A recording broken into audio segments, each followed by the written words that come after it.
Hey, bird gang. Hey, bird gang.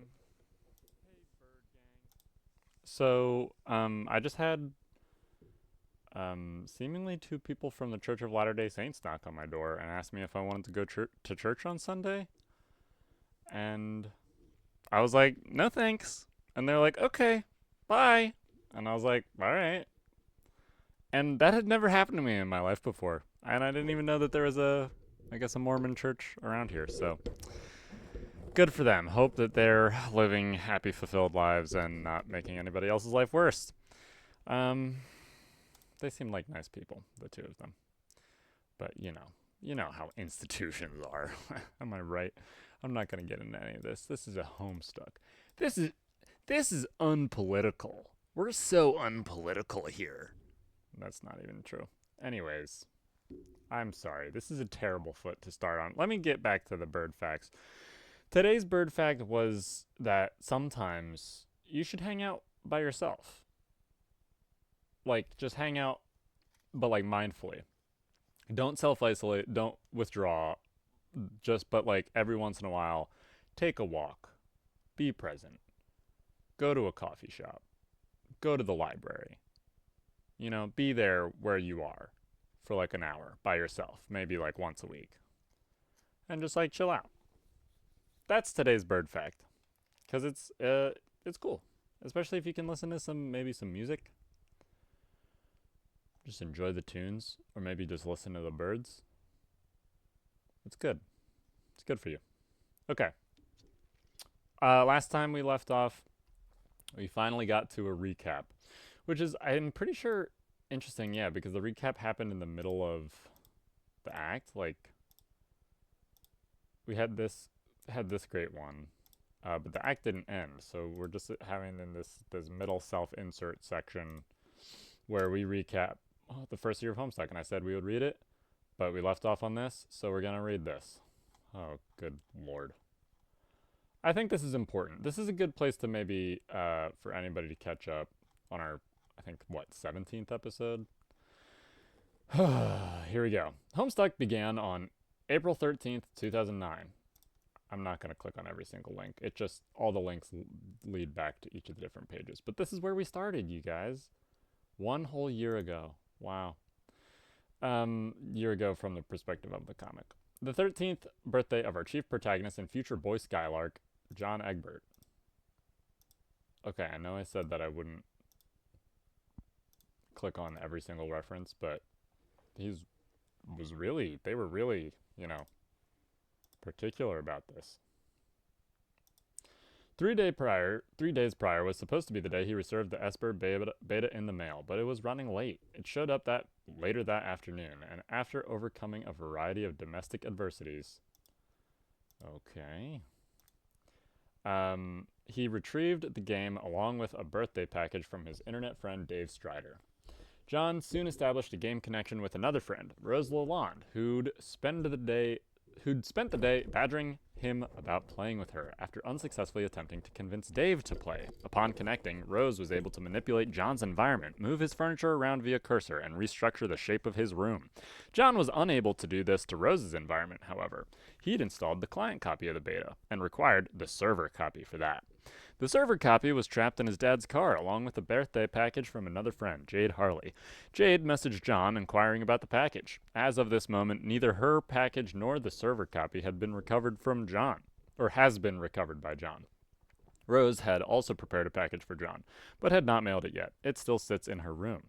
Dave's package contained the authentic stuffed bunny from Con Air. In addition to allowing Rose to control John's environment, Esper provided an array of devices Rose deployed throughout John's house. These devices, used together, provided a system by which the players could manufacture any item using the code on the back of that item's captcha card, if they gathered enough grist to pay for it. Later, they would learn to combine item codes to master the art of punch card alchemy, whereby items could be fused together in purpose and design. Purpose. Design. Nice. One device, on being activated, began a countdown and released an entity known as a kernel sprite.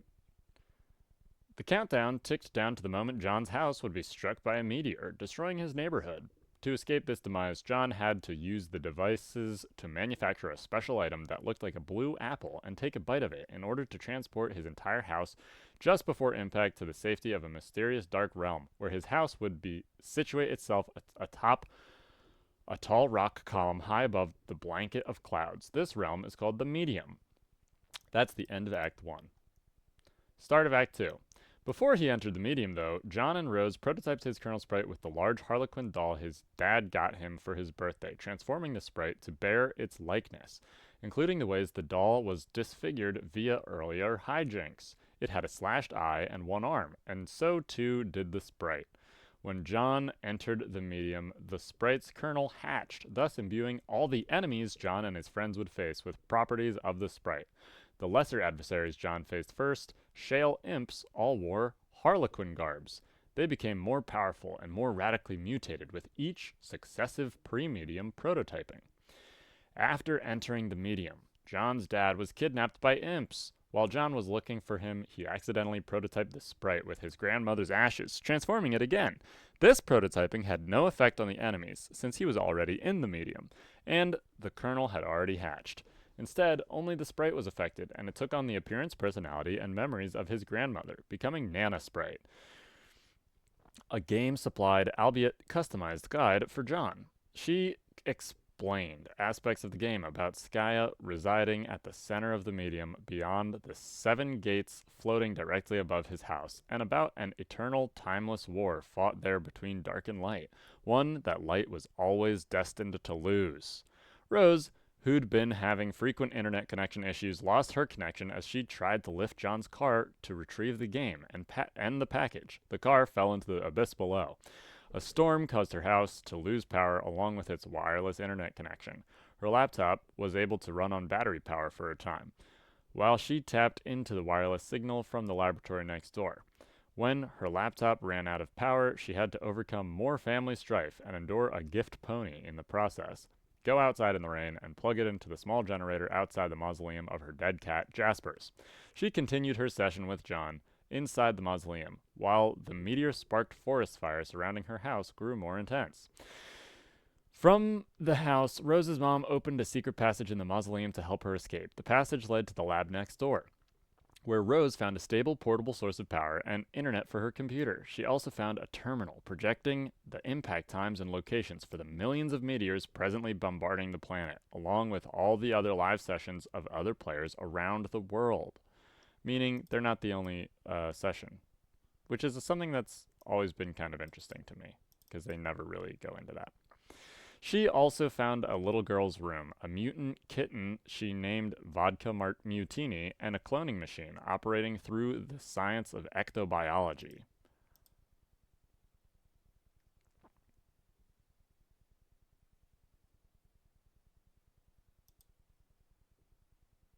Its terminal was locked onto her cat Jaspers at whatever point in his life the user specified. She attempted to purify Jaspers from a moment in her early childhood before he whispered a secret to her, but doing so would have caused a paradox, so it paradoxified a pile of slime instead. The machine used the slime to create a fetal paradox clone of Jaspers in a glass tube. On the monitor, Jaspers then told young Rose the secret, then vanished, only to show up dead weeks later and put in the mausoleum for years until the present. Rose left the laboratory moments before it was destroyed by a meteor impact. She transportalized back to her mom's room, proceeded to her room to wait for Dave to connect with her and rescue her from the next imminent impact. Dave was charged with acquiring his bro's copy of the game to help Rose. Earlier, he had lost his copy of the game to a mishap involving a crow. It flew in his window, seized the game, and Dave accidentally impaled it with a sword, sending the crow and the game out of the window onto a landing far below his apartment. He searched his bro's room, unable to find it, was briefly shadowed by Lil Cal, and then found a note beckoning him to meet on the roof for a confrontation. Dave and his bro dueled on the roof extensively, and Dave was thoroughly bested. Upon defeating Dave, his bro dropped the copies of the game and flew off on his rocket board into the sky.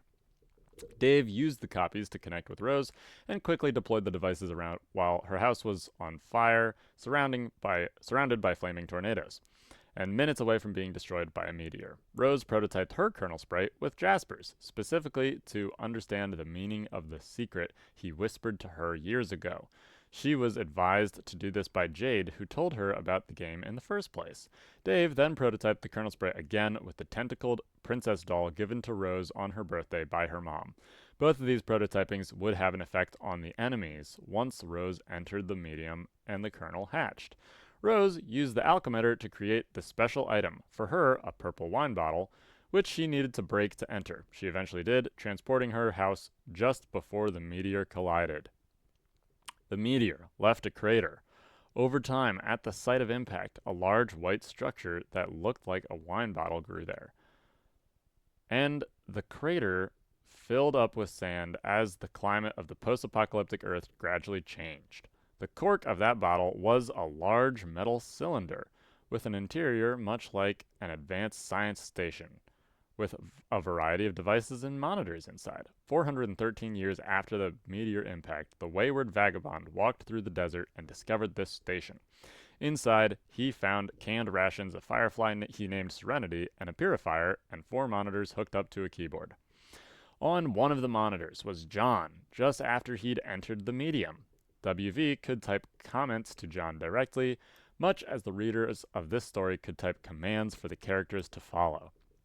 Most of John's actions upon entering the medium were authored by WV until he became preoccupied with other activities, such as building a town out of cans, playing chess with cans, and drawing chalk murals depicting the cosmological arrangement of Skya, the medium, the light and dark planets, known as Prospit and Durst, and the 4 planets the kids would each occupy upon entering the game, called the Land of Wind and Shade, the Land of Light and Rain, Rose, the Land of Heat and Clockwork, Dave, and Jade's planet, which has yet to be seen.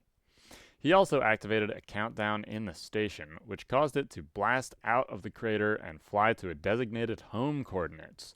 Along the way, it passed over the sand-filled crater that was the impact site for John's meteor, on the other side of the continent. John's meteor had caused a giant white tree to grow in the crater. The tree grew an apple-like station from a branch, which fell to the sand. The peregrine mendicant found this station. After WV flew overhead, PM activated her station's homing feature as well, which caused it to fly to the same destination. Along the way, she used her terminal to attempt to command Jade, who, from the perspective of the terminal, had just arrived in the medium. But this caused the terminal to explode for unknown reasons, leaving a hole in the station. One of the station's robotic worms recovered one of PM's falling mailboxes, and she befriended it, after earlier slaying another one with her black Regisword. WV landed at the site of the ancient frog ruins across the now dried-up Pacific Ocean. The site was once the island where Jade lived, but nothing of the island remained except for the ruins. The mountain her house was on and the volcano next to it were replaced by a large empty chasm. PM landed shortly after WV, and they met. They were confronted by the aimless renegade, who fired at them from the frog ruins with old weaponry he'd been hoarding, once belonging to Jade's grandpa. Millions of years ago, the frog ruins grew from a crater, struck by a meteor that emerged from a S-Bird portal in space. Jade's radioactive, omnipotent, space-warping dog named Becquerel emerged from this crater as well. Jade's grandpa pioneered this island and built the house for Jade that Jade lives in. Her grandpa has been dead for many years and stands stuffed in front of the fireplace. She has been looked after by her dog, who she calls Beck. Oh, also, I think the end of this paragraph is the end of Act 2. This is the start of Act 3, if I'm not mistaken. She's been looked after by her dog, who she calls Beck. She begins her day with several tasks to accomplish: to feed Beck and to retrieve a birthday package mailed by John. She irradiates a steak, heads outside to the site where the package will be dropped. She knows it will be dropped there because one of the reminders she wears on her fingers jogs her memory about it. She wears them to keep track of many things she knows about the future through dreams. She falls asleep frequently and spontaneously. When she sleeps, her dream self is awake and living on the moon that orbits the light planet Prospit. Prospit very closely orbits Skya, a huge sphere of blue sky and clouds, which Nana describes as a dormant crucible of unlimited creative potential. When Prospit's moon eclipses Skaya, it drifts into Skaya for a time, mingling with the clouds. Dream Jade then witnesses many past and future events in the clouds. While asleep, she is often confused about what is real and what isn't. When she wakes up, she pieces together future events from her memory of the cloud visions and from logs recorded by her Dreambot. Her Dreambot is a robotic surrogate that activates while she's asleep in her bed. It mimics in the real world the movements and actions of her dream self on the moon and records a video log of what she sees while she's dreaming. Prospit's moon has 2 towers of identical design and similar design to Jade's house. Dream Jade lives in one tower, Dream John lives in the other. Dream John is still asleep, and John has no knowledge of the dream world, which is to say, the entire game session he would initiate on his 13th birthday. When he goes to sleep, instead of waking up on the moon as Jade does, he remains slumbering in his dream room, tormented by his subconscious. This torment is expressed when he sleepwalks and draws troubling scribbles on the walls of his room. When awake, he cannot see the scribbles, as his subconscious suppresses his awareness of them. It is not until he has a perception-altering revelation about his dad that he begins to see them. He initially believed that they were new additions to his room, perhaps scrawled by imps. However, they were present long before visible in his room while he prepared Jade's birthday package months ago. John prepared a package for each of his 3 friends, whose 13th birthdays were December 1st, 3rd, and 4th. Another 413, which is because it's Rose, Dave, Jade. So 4, 3, 1, whatever. He gave Rose a knitting set, and she then took an intense interest in knitting. He gave Dave the pair of shades Ben Stiller wore in Starsky and Hutch, which he wore from then on, replacing the shades in the style of his bro wore. He gave Jade a blue version of his own ghost shirt and some pumpkin seeds to help her replace the pumpkins that kept disappearing from her garden.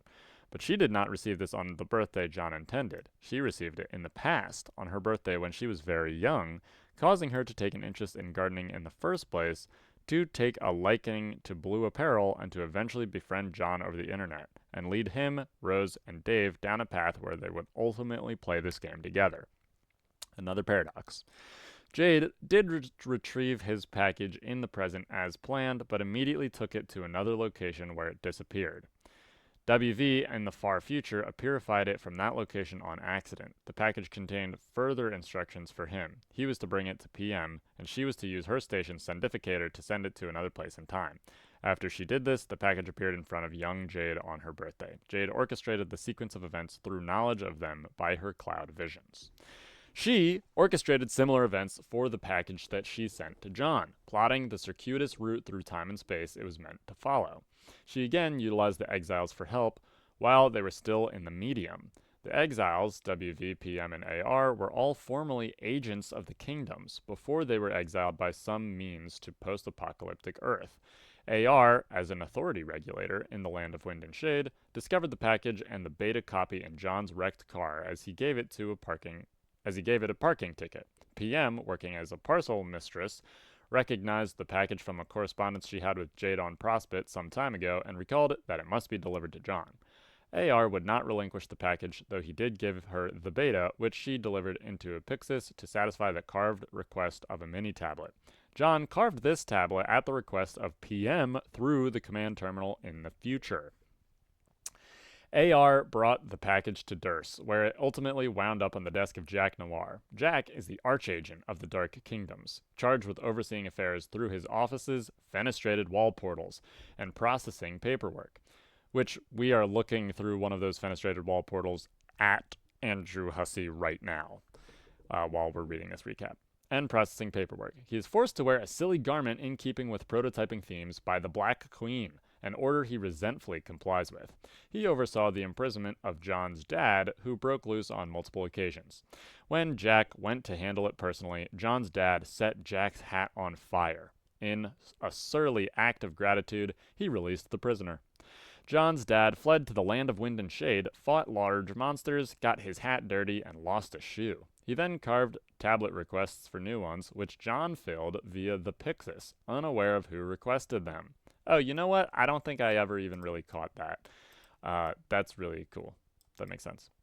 PM followed AR to Durst in hopes of retrieving the package. After wandering around, she encountered the Black Queen on her throne. Both the Light and Dark Kingdoms each have a king and queen. The queen sits on a throne on Prospit and Durst respectively, ruling the planet. The kings command armies on the battlefield, located at the center of Skya. The queen takes on the attributes supplied by the prototypings due to the four-orbed ring she wears. When the ring is removed, the queen is restored to normal. PM showed the BQ, the Black Queen, a parking ticket she was pretending to deliver. The Black Queen directed her to Jack's office, where the ticket should be filed. PM met Jack and asked for the package. Jack proposed a deal and gave her the Black Regisword. If she were to kill the White Queen and White King and bring him their crowns, he would give her the package. She accepted with little alternative. She then visited the White Queen on Prospit and explained the situation, with no intention of carrying out Jack's mission. The White Queen, understanding the futility of their situation and the need to recover the package, what's in that package, abdicated from the throne and gave PM her crown and her ring. We did see all of this happen, but I don't think it was totally very explicit. PM was instructed to go find the White King, retrieve his crown, and receive further instruction on what to do with the ring to protect it. The White Queen would then eventually exile herself to post-apocalypse Earth. On post-apocalypse Earth, after AR fired on WV and PM from the ruins, he spotted WV's pumpkin, which WV had earlier purified from Jade's house. He recognized the carving of Beck's silhouette on the pumpkin. Fearful of it, he surrendered. The three exiles soon became friends over a campfire and shared rations. WV and AR built Exile Town out of cans, mailboxes, and bullets. PM operated WV's station terminal to submit commands to John as he explored the land of wind and shade. In the sky, another station teleported and fell to the ground. It was shaped like an egg and originated from Dave's meteor impact in correspondence with the egg-shaped item he would use to enter the medium. Emerging from this station was the wind-swept Questant, formerly the White Queen, WQ. AR and WV sought to impress WQ by crafting a crown for her out of a mailbox. She refused the distinction, instead giving it to PM, who had successfully completed her mission to deliver Jade's package to John in the distant past. The means by which she sent about this have yet to be seen. I guess this is why, like, when Jack opened the box,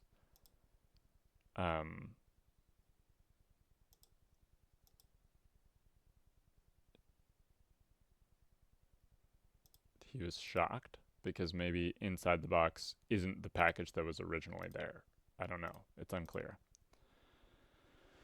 John entered the land of wind and shade, Loas, but by having Rose build up his house to the first gate, fighting through many imps and ogres with his powerful new alchemized weapons and entering the gate. This took him to a location beneath the clouds, far below his house. The Loas turned out to be a large windy planet, full of dark terrain, incandescent trees, networks of pipes, and oily rivers. In addition to hosting more powerful adversaries, the land is occupied by friendly consorts, a race of salamanders. They help John understand the mythos of the land and inform him of the planet's persecution by a sleeping denizen, which is responsible for clogging the pipes with oil and trapping fireflies under the clouds. Each planet has a sleeping denizen, which the players must first wake and then kill in the course of their journey through the seven gates. Rose's planet, the land of light and rain, Lolar, is a multicolored ocean planet with white sandy denizens and pink ruins, and has a denizen responsible for killing all life in the water. Dave's planet, the land of heat and clockwork, is a lava planet, covered in industrial steel frame structures and turning gears, and has a denizen of yet unknown qualities. Killing the denizen releases a huge grist horde buried at the core of the planet, which is then used to fuel a process known as the ultimate alchemy. Along the way, the kids are meant to learn about their destined roles in this quest as the Heir of Breath, Seer of Light, Knight of Time, and Witch of Space. Over the course of their quest, the Dark Kingdom will inevitably defeat the Light Kingdom. The Black Queen and King will take control and initiate the Reckoning. This affects a belt of meteors called the Veil, which orbits far from Skya, between the four planets and Durst. It is host to various lab facilities and used by the kingdoms. The Reckoning causes the meteors to descend on Skya, ultimately destroying it, unless the Black Queen and King can be defeated in time. Skya, however, buys time by opening defense portals to catch many of the meteors, redirecting them to elsewhere in space and time. Elsewhere being Earth.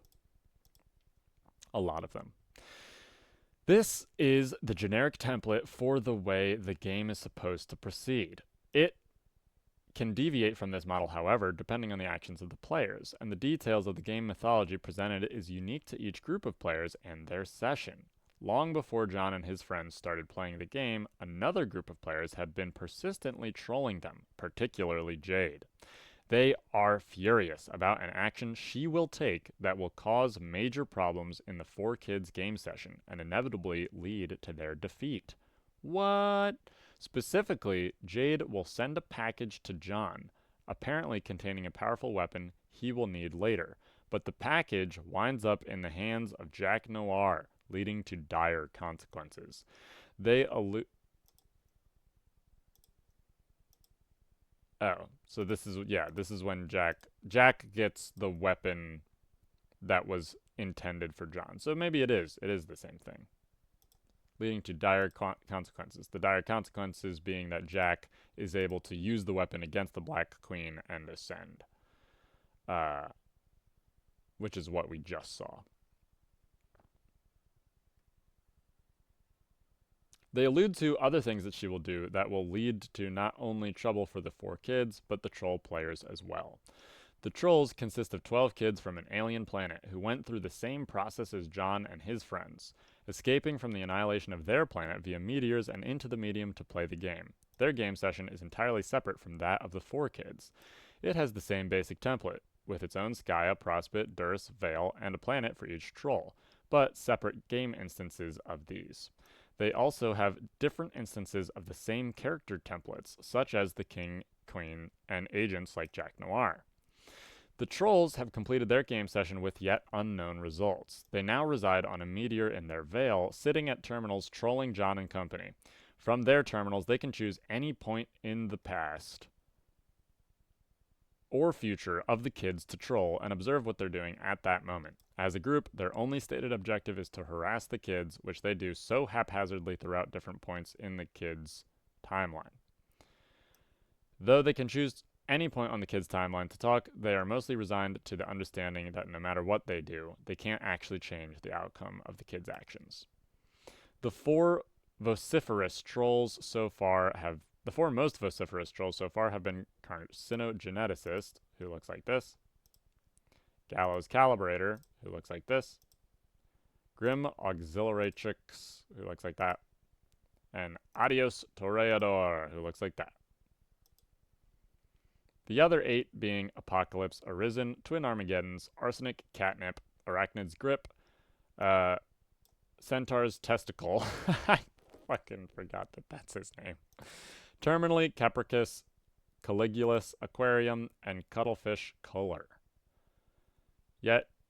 Each yet to be heard from. Carcinogeneticist appears to have spearheaded the group's trolling campaign. While he was in the thick of his game session, the exile commanding him from a terminal in this apocalyptic future was Spade Slick. This is one difference between the game session and John's, who had WV as an exile commanding him. In CG's session, his version of Jack Noir became exiled along the way and took on the name Spade Slick.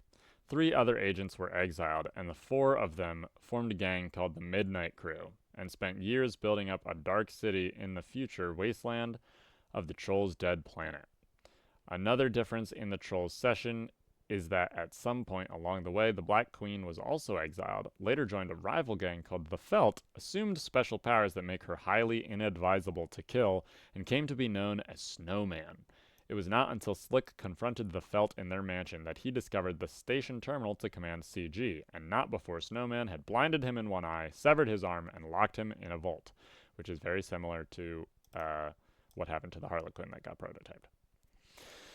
Each troll has a different trolling strategy and a different rhythm by which they hop around the kids' timelines to chat with them. CG's strategy, for the most part, was to begin trolling them at the very end of their adventure, the moment at which he was the most angry with their actions, and then gradually work backwards, mostly talking to John. This proves to be mutually frustrating, though, as John knows less and less about the situation the further into the past CG goes. Similarly, the further into the future John progresses, the more he has the advantage over CG by knowledge of his future conversations with him, and vice versa. Over the course of the opposing directions of the two sides of the conversation, John learns more about the nature of the game and why they are being trolled. And in spite of hostility, they gradually befriend each other through an inevitability alluded to on both sides of the conversation. Earlier in the correspondence between John and CG, which is to say late for CG discovers he needs to get in touch with Jade, who refuses to talk to him in that time period. So he delivers a message to her much earlier, months in the past, telling her she needs to contact him when she's in trouble. She will know to do this when her dream bot explodes in the future, an outcome that has not yet happened. Two other trolls, Grim Auxiliatrix and Adios Toreador, have targeted only Rose and Dave thus far. GA has hopped arbitrarily back and forward in Rose's timeline to talk to her and is attempting to cultivate a friendship with her that now seems rigged through a series of conversational time loops, while seeking counsel from Dave on how to befriend her. AT sought counsel from Rose on how to troll Dave more effectively after getting severely counter-trolled by him. He is under the impression that he rebounded nicely, though. Gallows Calibrator has stayed mostly linear in her trolling pattern and has done so under the guise of helping the kids on their quest. She convinces John to take a shortcut through his land, shows him the denizen's palace, leads him to warp back to his house, and then shows him how to fix the faulty rocket pack he made earlier through an alchemy mishap. She tells him to use the rocket pack to fly up to the 7th gate, enter the denizen's palace, and kill it in its sleep. He complied with this, and he flew through the 7th gate, in spite of reservations from Dave, who just entered the medium the moment before John took off. GC also assisted Rose just after she bested an ogre with ease. She counseled her on her understanding of her role as the Seer of Light, and the meaning of the voice in her head as an exile issuing commands from a terminal. In her case, it was the exiled White Queen issuing future commands from the egg-shaped station in the future. Since Dave is Rose's server player, the terminal station from Dave's impact site issues commands to Rose. I just now put this together that the terminals follow the player server order. That's cool. Just as the station at Rose's site, which WV found, issues commands to John, her client player. After conversing with GA, Rose found Jasper Sprite and interrogated him about the secret which she found so maddeningly mysterious years ago.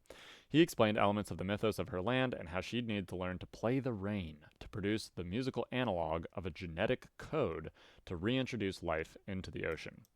In response to her question about this secret, he simply replied, "Meow." She mistook this for more nonsense, but was in fact the secret he told her years ago. The 4-letter sequence meow unlocked a genetic code in her subconscious, which she would spend years scrawling on the wall, using those letters in place of the typical used GCAT series, while completely oblivious to the scrawlings and their meaning, just as John was. As Jasper said, she would understand their meaning when her dream self wakes up. Rose's dream self lives in a tower on the moon of Durst. Dave's dream self lives on the same moon in the other tower. It was suggested by Rose's future self, who is fully awake in the tower, that Dave had already been awake in his tower all along without realizing it. This was suggested in the conversation she had in the future with Dave. It was an alternative future timeline, not meant to be. This future timeline came about by this series of events. Dave was able to enter the medium by connecting with Jade as his server player. Jade got copies of the game from the Frog Ruins after she delivered John's package to her past self. She snuck into the ruins while Beck was asleep and retrieved the game from a Lotus time capsule which had been ticking down for millions of years. The game was Dave's copy from the future, the same one that fell out of the window with the impaled crow. Once she got the game, the time capsule started ticking down again, set to expire 413 years later when the exiles are there. She dropped some items in the ruins, leaving them there for AR to find, and leaving her base jammed in the elevator. Beck then found her there, took her back to her room, and grounded her there for the rest of the evening. She quickly helped Dave set up the game, upgrading his alchemitter heavily and crafting the special item he needed to enter the medium, a red egg, which needed to be incubated and hatched to activate. She prototyped his kernel sprite with the impaled crow, which would affect the enemies later, including the Black Queen. The sprite built a nest on top of his apartment's antenna tower and stole the egg to incubate it for hours. A very large meteor was soon bearing down on his city. Dave then entered the medium through a series of unseen events. Jade was asleep, thus forbidding by Dave from interacting with his environment at all. Jade complied for fear of retribution. Dave was faced with the crow sprite, which appeared to be suggesting he prototype it again with the remains of Lil Cal. Dave consulted with John on this, who was about to rocket up to the 7th gate. John had no advice and proceeded up through the gate against better judgment. Dave prototyped the sprite with Cal. John entered the palace, presumably found the denizen, and was easily killed by it, as was the intent of GC's trick on him. This meant John could not establish a connection with Jade to rescue her from the looming meteor, and Dave and Rose lost contact with her, presuming her dead.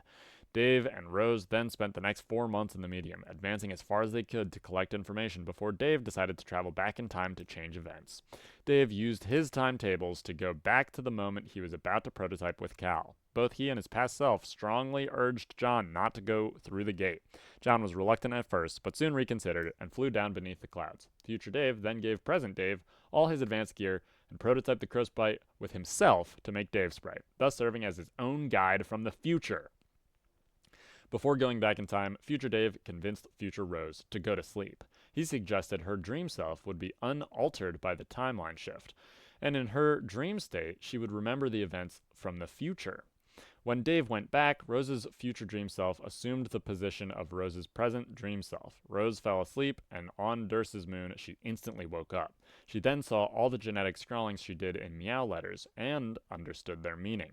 Meanwhile, on Durst below, the Black Queen again insisted that Jack Noir abide by the dress code. He refused, and the Queen threatened him. He picked up Jade's package to John, removed what was inside, used it to slice her ring finger off. He then killed the Black Queen, put on the ring, and donned the full upgrade supplied by the 3 prototypings. He then became Jack Spurs Noirl Crow, which is a name I just made up now. And then, after you started watching me type in this ridiculous study I photoshopped for myself with my cool horse painting propped up in the background. Dear God. Oh my God, that took 30 minutes just to read that. I'm just gonna end this episode here, and I'm just gonna say that if you don't want, and I'm gonna text you, and I'm just gonna say that this is just the recap, and you don't have to keep going. MSPA reader, shut the hell up.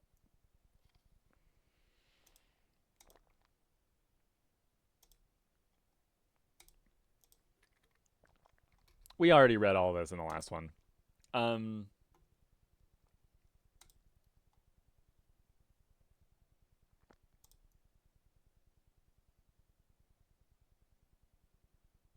I'm like almost mad that I decided to read that. I mean, I'm sure that this is probably helpful for somebody who needed it, but there's no way that you listening to that actually like really helped. It was probably like unlistenable. You know what I mean? Ugh. This is crazy. I'm actually mad. I'm like actually annoyed at this comic. And I'm out here being like, oh, it's the best. I mean, I'm pretty sure when I read it, I never even read those recaps because I was like, I know everything. And I pretty much did, except for I missed 2 details. But those details were so minor, it like doesn't even matter. So, I don't know. I'm just gonna leave it off here. That's Birdreads, everybody. You're welcome. Watch this episode or don't. I can't believe this fucking comic. A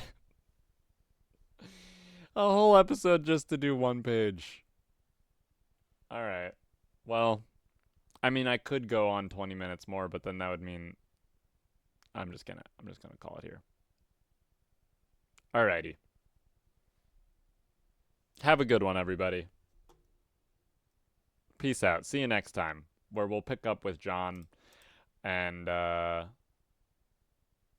whatever the hell he's doing, talking to GC who just tried to kill him. Don't you ever learn, John? He's such a dope. All right. Peace out.